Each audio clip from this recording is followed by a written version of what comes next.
All right, we have a breaking news coming in from Russia that Ukraine has hit the Russian nuclear plant, allegedly sparking massive fire. This is breaking news input that we are getting for you. Ukraine has launched a drone attack on Russia just, in fact, a few minutes back, forcing a sharp fall in the capacity of a reactor at one of Russia's biggest nuclear plants and sparking a huge blaze at the export terminal as well. Now, as far as this nuclear plant is concerned, we are learning that the nuclear plant is just 60 kilometers away from the border of Ukraine, and said, in fact, this is the breaking input that we are getting for you. There has been massive fire at the nuclear plant. Nuclear reactor has cut the capacity after the attack, and this very importantly comes on the Ukraine's Independence Day, this major attack by Ukraine on the Russian nuclear plant. And there's a massive fire that is currently going on there. It remains to be seen what the situation on the ground is, but definitely this comes at a time when the talks between the United States, Ukraine and United States and Russia are going on, and this has happened on the Independence Day of Ukraine.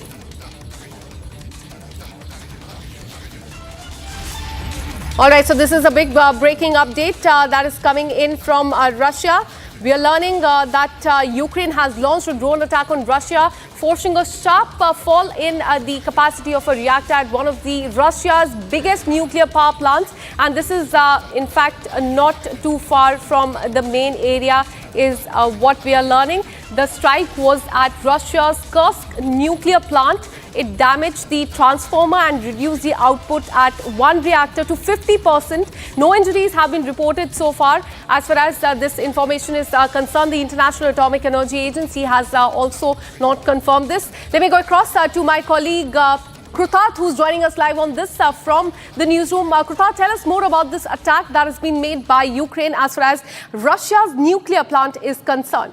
Only primary information is coming in from Russian officials at the moment, Akansha, that this happened sometime at around midnight time in Russia, in the Kursk province, which is one of the provinces in which the Ukrainian army is in fact fighting on Russian territory. On rest of the provinces in Donetsk, which is Luhansk, and all of those fronts, it is the Russians who are fighting on Ukrainian soil. But Kursk is that province in which the Kursk nuclear power plant had been hit. Now, this nuclear power plant is only 60 kilometers from the border, which shows you the proximity and its vulnerability to Ukrainian drone strikes. What has been reported right now is that one of the drones was intercepted by the air defense system of Russia. However, it managed to hit an auxiliary transformer at reactor number 3, subsequently following which reactor number 3's output at the Kursk nuclear power plant, which is a Russian power plant, has been now reduced to 50%. The IAEA, the International Watchdog for Atomic Energy, the atomic agency, has now also clarified that there is no nuclear radiation leak at the moment, and has very seriously asked both Russia and Ukraine to refrain from targeting energy infrastructure. Remember, in the first 3 years of the war, energy infrastructure has largely been off limit, but recently we have seen Ukraine striking oil depots. At the same time, Russia also threatening to strike nuclear power plants. And today's day and significance is very important because in Kyiv, it's the Independence Day celebration going on, and the Canadian Prime Minister is also present there. At the same time, Ukrainian President sending in a message to the entire nation as one, but at the same time, Russians now reporting that there is a drone strike which has hit an auxiliary transformer at reactor number 3 at the Kursk nuclear power plant. That's the latest we're taking. Absolutely. Krutat, do tell us more about this region Kursk nuclear plant that has been hit, where it is exactly at and how relevant is this location? So Kursk is a province which is on almost the northern front of the border between Russia and Ukraine. Kursk province is that province in which Ukrainian army has in fact pushed into Russian territory and has taken over some Russian territory. So when the negotiations between Russia and Ukraine are taking place and a deal of land swap is being talked about, this is the land that they are willing to swap. Russia going back to its own land, in return Ukraine returning the back land that they have gained, although they have only made marginal gains. Now the nuclear power plant in question, the Kursk nuclear power plant, is only 60 kilometers away from the border in terms of that. So it is very much vulnerable to Ukrainian air attacks, and Ukraine has been employing the strategy of using drones, which also have been suspected to be used in this. That is what the Russian officials are telling us, that the air defense successfully intercepted a massive drone strike, and subsequently an auxiliary transformer was hit at the plant. power plant number 3, which is why, because of the loss of that transformer, there has been a reduction in output, but there is no nuclear leak per se. That is what the IAEA is telling us at the moment. Tensions continue to remain high. Russia is also retaliating. They have also launched over 90 UAV and projectiles at Ukraine at various tactical locations. That is what the Ukrainians are claiming. So even on the Independence Day of Ukraine, the tensions on the war front continue to remain high. As a possible trilateral meeting threat looms, whether Trump will be able to manage that with Putin, we do not know so far. But fireworks are up both along the border front in Russia and Ukraine today. Absolutely. And more importantly, this comes at a time when, in fact, just few days back, Donald Trump met with the Ukrainian president, and also before that with the Russian president.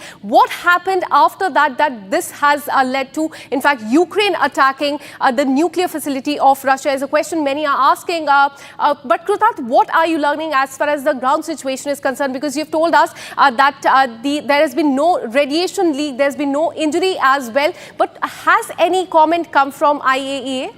IAEA at the moment is maintaining that both sides have to refrain to target any energy infrastructure. Right. And yes, there is no nuclear heat. But what the Russian Defense Ministry is saying, that they have intercepted over 95 Ukrainian drones in the last 24 hours on the day when Ukraine is in fact celebrating its Independence Day from the Soviet Union. And this at the same time, the Ukrainian authorities are also throwing in various allegations at the Russians. At the moment, the International Atomic Energy Agency's Director General has added that every nuclear facility, quote, must be protected at all times. So the IAEA has reportedly called on both Russia and Ukraine to show maximum restraint around nuclear facilities in the war. And today, because Canadian Prime Minister Mark Carney is also present there, so any form of escalation would also result in a massive diplomatic level confrontation between Russia and Ukraine as peace talks continue, and virtue signaling of the NATO allies also continues in Kiev. So it's a big strategic importance day, and Ukraine is known to make statements on important days. Right. We also saw how Olenia base was also targeted on the eve of the negotiations happening in Istanbul. Even before the Alaska summit, Kiev had launched a massive attack, and today on Independence Day, perhaps, it seems that a statement has been made, or at least a warning has been given to the Russians,